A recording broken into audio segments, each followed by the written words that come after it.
A girl from the countryside moves to the city and meets a leader of the women's rights movement, who captures her heart.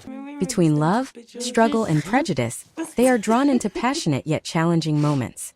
Will they overcome societal barriers, or will they lose each other amidst their own choices? The story takes place in 1971, following Mary, a woman living in the countryside who finds joy in working alongside her parents. However, this happiness soon ends when the girl Mary had a secret relationship with reveals that she is about to marry a man, as she has no intention of staying in this place forever. After this heartbreak, Mary moves to the capital to gain financial independence. One day on her way to work, she witnesses a group of women protesting and notices that one of them is being harassed by a man. Without hesitation, Mary steps in to help, and the two quickly escape onto a bus.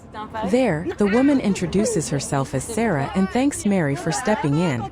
After some contemplation, Mary decides to attend a gathering with the women's group she had previously met. Together, they discuss women's rights issues and the struggles they face daily.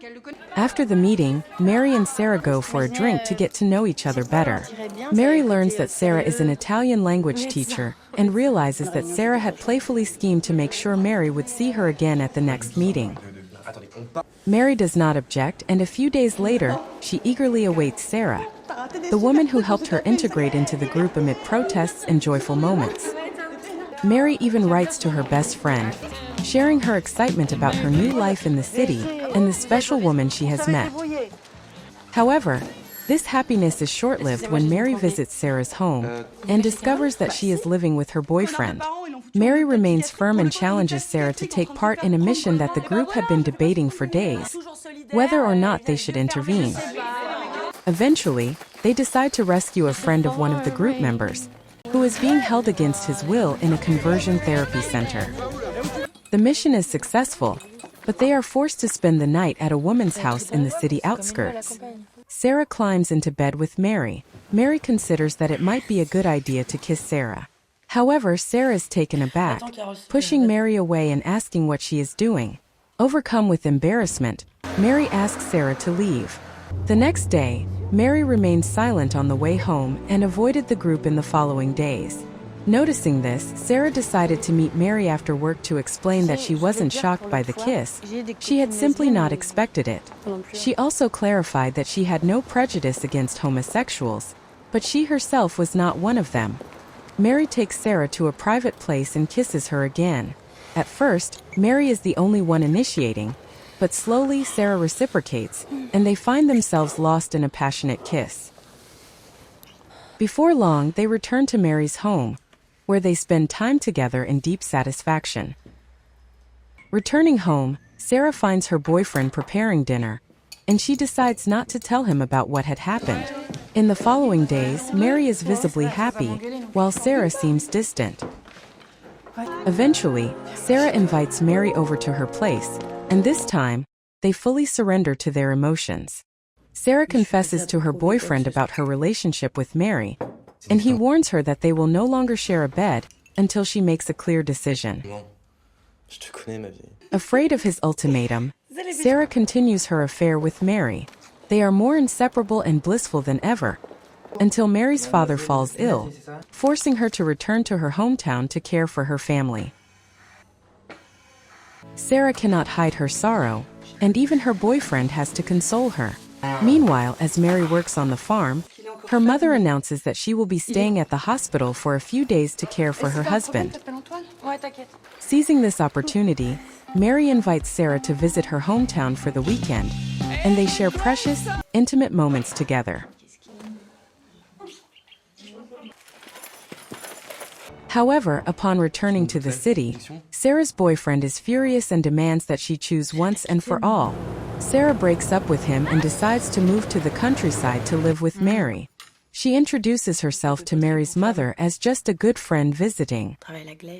Everything seems to be going smoothly, with Mary's mother even offering Sarah the best room in the house. Sarah starts working on the farm and shares a bed with Mary every night.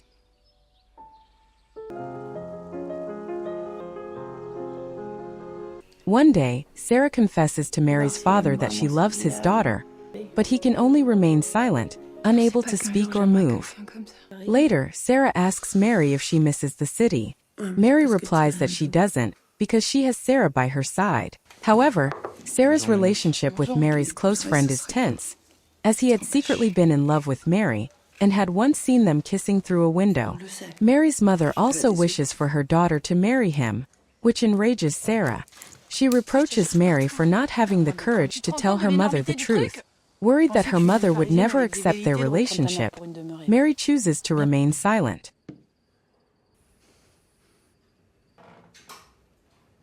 After their argument, Sarah starts to grow distant.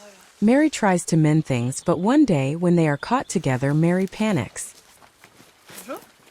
Sarah tries to comfort her, but Mary, overwhelmed, exclaims that she cares too much about how others perceive them.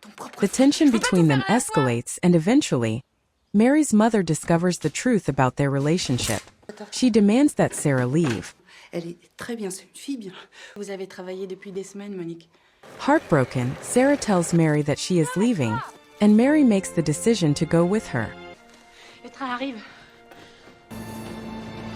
But at the last moment, as they arrive at the train station, Mary hesitates and chooses to stay behind, letting Sarah board the train alone. 5 years later, Sarah has built a career educating teenagers on gender and sexuality. She now lives with another woman. One day, she receives a letter from Mary, in which Mary shares that she has finally left her parents' home and now owns her own farm. Mary expresses her regret for not getting on that train years ago, but encourages Sarah to continue doing great things for the women's rights movement. As she reads the letter, tears well up in Sarah's eyes, but she smiles, feeling at peace. Thank you for watching. If you found this video helpful, don't forget to like, leave a comment, and share it with your friends. And don't forget to hit the subscribe button and the bell icon so you won't miss any new videos. Thank you so much.